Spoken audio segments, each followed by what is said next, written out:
এই জায়গাটায় গেলেই মোটামুটি আমার মনটা একদম ভালো হয়ে যায়। তোমরা তো দেখেই বুঝতে পারছো এটা কোন জায়গা। এই জায়গাটা চেনো না এমন মানুষ কলকাতাতে খুব কমই আছে। একদম এটা হচ্ছে ধর্মতলা। এস্প্ল্যানেড চলে গেছিলাম আজকে। টুকটাক কিছু কেনাকাটি করার ছিল, আর আমার এস্প্ল্যানেড থেকে কেনাকাটি করে এমনই একটা বদ অভ্যাস হয়ে গেছে যে আমার মনে হয় যেন ওখানেই সবসময় সবকিছু ভালো জিনিস পাওয়া যায়। আর অন্য কোথাও গেলে আমার কিছু পছন্দই হবে না। তো সেই জন্যেই এস্প্ল্যানেডে গেছিলাম।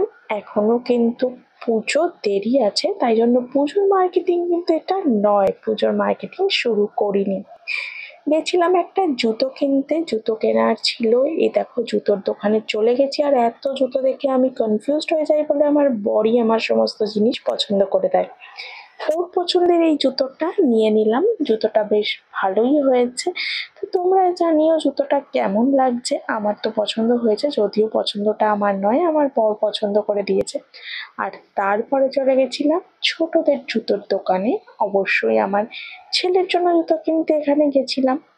তো ওখানে গিয়েও পছন্দের দায়িত্বটা সবসময় আমার বরের ওপরই বেশি থাকে। তো ওর ছেলের জুতো পছন্দ করে এটা ছেলে আর বাবার দুজনেরই পছন্দ হয়েছে।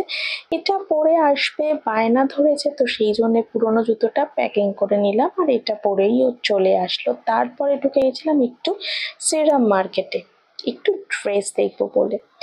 এখানে মেয়েদের ড্রেস ভর্তি, তো একটু ওয়েস্টার্ন ড্রেস কিনবো বলে এখানে ড্রেসের দোকানে গেছিলাম। আর সবসময় এসপ্ল্যানেডে যখনই যাই তখনই না আমি ভিড় দেখি, মানে মানুষ কিন্তু সারা বছরই বলতে গেলে শপিং করে, আমার মতো অনেকেই আছে, আমি একা নই।